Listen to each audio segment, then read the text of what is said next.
Previously on Crawford's farm. We have made 7,000 bottles of Bandit beer.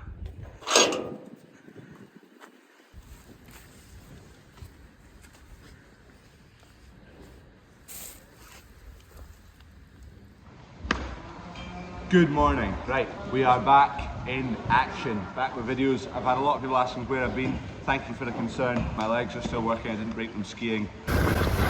I am still doing YouTube videos. I just took a few weeks off and it ended up being 4 weeks off, which was quite nice, but we're back at it. 2024, we'll crack on, smash more videos out. These cows are in, as you can see, but the few videos you're about to see over the next few days are the lead up to these cows coming in to the new shed, which is working well. Dead job. Lovely, jubbly. Good morning. You've not seen me for a while. Battered by the man flu. There's an absolute tune on the radio though. Hope you all had a great Christmas. And I don't know if you'll be watching this before or after New Year. I've come along to load this lorry, but Dad's obviously doing it. Right, I've done a swap.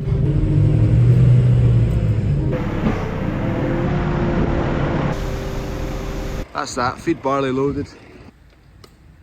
Needing veg up at the back of the shop for deliveries today, so I'll just get a few pallets shifted here.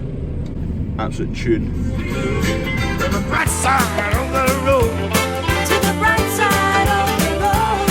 To the dawn. Brothers after some traffic cones to cordon off a wee bit of the car park today for orders. At least I think it's for orders, I didn't ask any questions. I've dumped them here just now.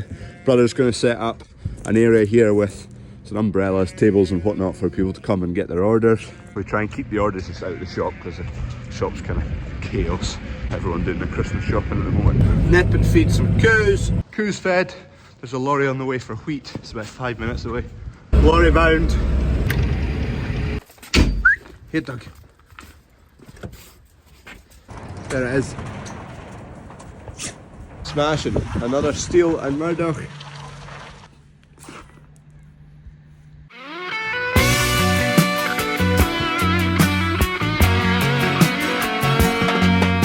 Job done. Loaded up, away he goes. He's got one more job tomorrow to do, then he's done for Christmas. Pot ale syrup I'm away to get now for wheat straw. Since we didn't manage to get any ammonia straw done, we've got all this wheat straw that we didn't get pumped with ammonia, and we need to feed the cows once we run out of last year's ammonia straw. We're going to take our wheat straw bales that we've got baled, pour some effectively molasses, pot ale syrup over the top. Right, I've got my 2 tubs of molasses.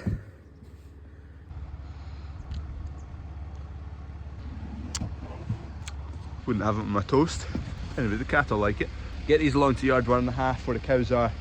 We don't need to use it yet till 4 or 5 days time till we run out of ammonia straw, and then basically pour 20 odd litres per bale of that on top of the bales. 22% protein that is. Kev's just bringing the forklift along to get me unloaded. I've chucked some pallets on there so that I can set an IBC up at a bit of height to empty into a pail. It's a bit of a faff, I'm not looking forward to it. But just, we're going to have to because we've got all this flipping wheat straw. 2.6 tonne these two weigh, not each, together. For 1,000 litres, it's very dense stuff. There's a valve on the side here and there's a wee spout that goes in it. Let's get this lined up. Voila.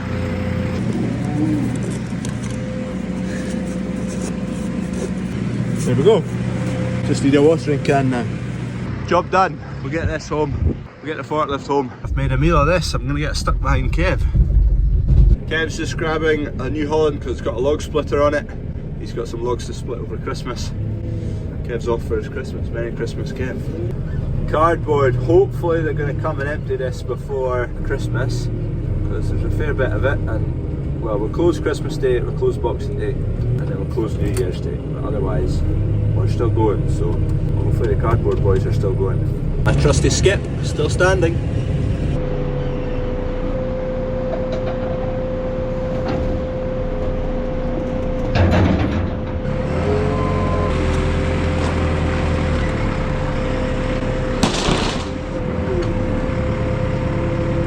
Here's the beast with a broken leg. As you can see, it's not got phenomenal condition on it. Lost a bit of weight, but putting a fair bit of weight on its leg now, so much better. Pretty happy with that. That's a really good recovery. Still got a bit to go, still not fully comfortable, but still going the right way, which is great. Wonky update, wonky calf, there you go. Hey pal, looking well. There you go. Amazing how well that calf turned. So, behind me, guys who are putting in the gates are probably about 85–90% finished. It's Christmas Eve today, so they're away home for the Christmas. They're back on Wednesday the 27th, probably for about 3 days, and then that's done. So, here we go. This end is almost complete. You might think, oh, why there's no boarding on there? We didn't order boarding. We're going to leave it as is just now, and if it needs boarding, we'll add it ourselves later. It's got the brackets to do it. Don't get much wind out of this end. We'll see how it goes. Obviously still a door to go on there. This has been graded to drive up with a forklift, which has worked out a lot better than I thought. It's not as harsh or as steep as I thought it was going to end up looking.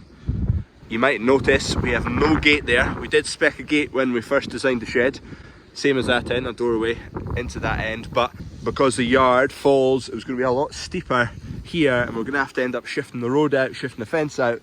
So we decided just blocking this off, and actually I think that's going to work a lot better. Saves us making changes here, shifting fences for however much we would actually end up using that gate. I think that was the right decision there. Obviously still a gate to go on there as well. Coming into here, this is pen number 1, so there's basically 4 pens. Each pen has its own creep area / calving bit. So there's a centre post here that's on a sleeve, calving gate there, which folds back out the road flush with the concrete if we're bedding out. There's also a gate there which hangs between these 2 points over here and here to make it a square if you want it as a calving area, or say most of the calves are calved, we'll swing that back out to here across to this post, and that'll be a creep area right back there with water trough in it. You can see the water pipe there. So that gives us a creep area in all the pens for the calves to get into. If we want to add in some creep feed before they head out, gives us a bit of flexibility to do that. It also gives us a yoke to get a cow into to calve, 1 per pen, so 4 of them. Each gap in the gate, so there's 2 per pen, they are for troughs. So in this gap gets mounted these shields and these troughs. So that shield will be mounted basically on the inside, trough will be accessed from this side, the scrape passage side. So cows that are in the bedding area, they'll walk round through that gate or that gate, drink out the trough there or trough there, and it's not accessible from the far side. They're a swivel type trough, so they're mounted through that shaft hole there and through that hole, and you pull a pin and you can dump them out to clean them out quick. So this is the scrape passage / walking passage for the cattle, and any pen in here we can run via the scrape passage and via a couple gates through that wee channel into the handling area right through there. Down the line they'll go, right down there. So it's a very windy day, there's no gates on that end at the moment, and it's airy. I can feel a little bit in my face, air, but it's not a wind, it's not a howl, so I think we've done all right with the wind, because we were concerned with the wind. This is a quite exposed farm up here. It sits kind of up at the bray of a hill, and the wind kind of whips up the hill, and that's why we didn't design a shed where we fed off the outside. You'll get more cattle in your roofed area if you're feeding off the outside, but it just wasn't possible, and you can hear it blowing a hoolie out there. Still doors to go in there, so that will close it in a wee bit yet. Don't want it to be too closed in, still want nice aeration. So this pen is effectively, other than these water troughs to go in, this one's ready to go. That concrete in there is cured long enough that we're not worried about getting cattle in it at all.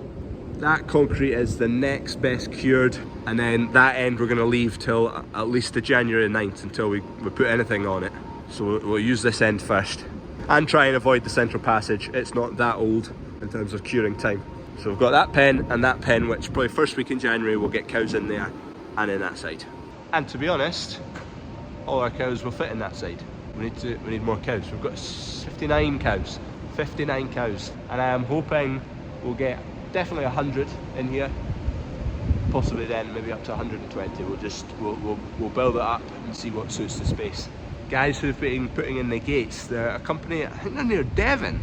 PB Agri. Never used them before. They came recommended through Bateman, the guys who supplied all the gates in here. I was a wee bit wary, the fact I've never used them.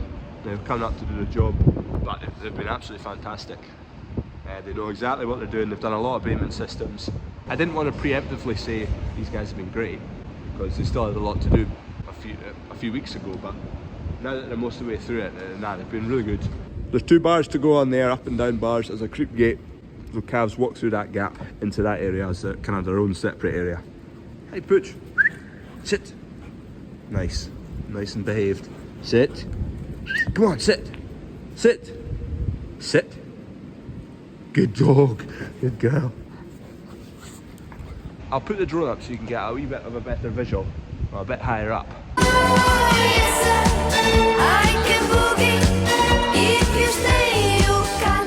The crush is ready for action now, so I've got power here to my box. Effectively, a battery mounts in there. The battery's in my car. So a battery sits in here, 2 crocodiles mount onto the battery, and that gives you a power supply here for the data box that goes on the back, which connects everything from the tablet to the crush and all onto the cloud system that Parry have. So I can log weights and it automatically kind of updates each animal. I'll need to get into the way of using that and figuring it out fully.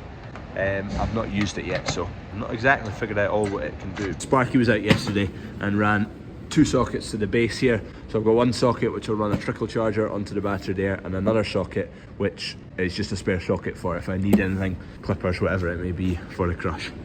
Lighting still needs to go into the lean-to here. That's ready to go. Sparky's going to do that probably in start of January, I would think. Crush is ready to go now that we've got the electrics to it. It has EID reader, so I need to get my cows done with EID tags. Not going to do this year's calves, or last spring's calves. They're not miles away from weight. They're still probably at least 4 or 5 months till the first one goes away, but I'm not going to go to the expense of putting in EID tags to all these stock if they're only going to be here for 5 to 10 months. So my next set of calves, spring calves, which will be all born in here, middle of February onwards, they'll get EID tags.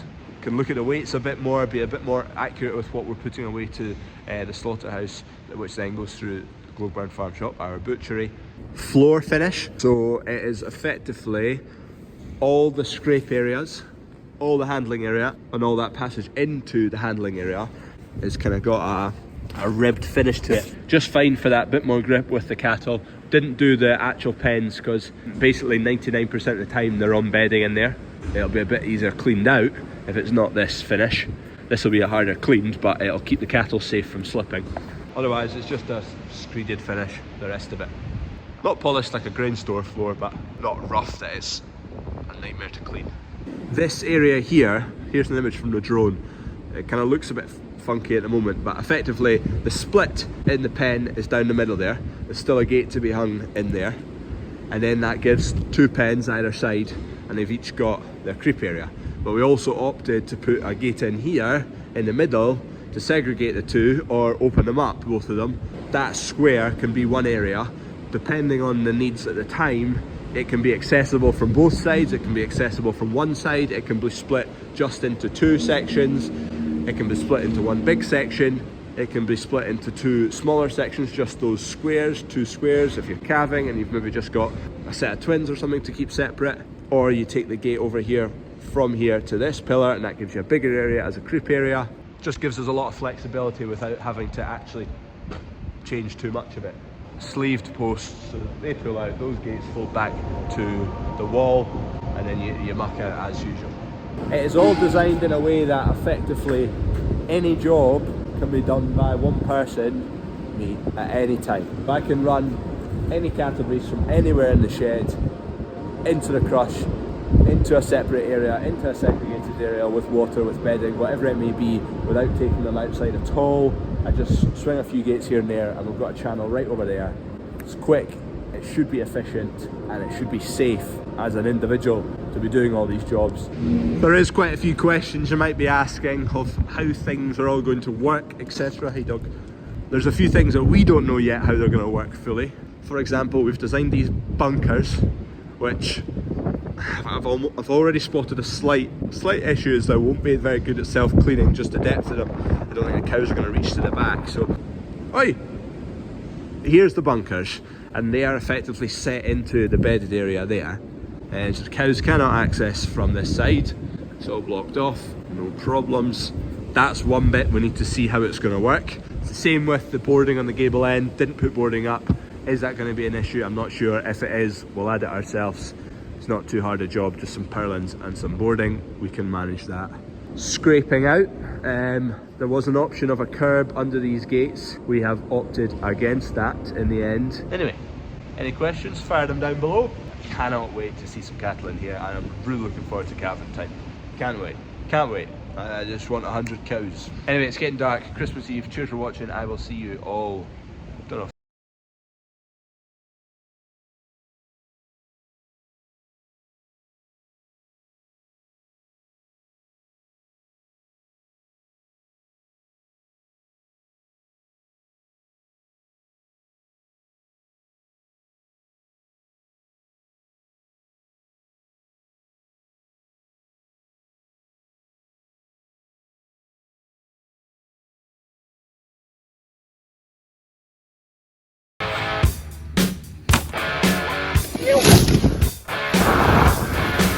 Because a vision softly creeping.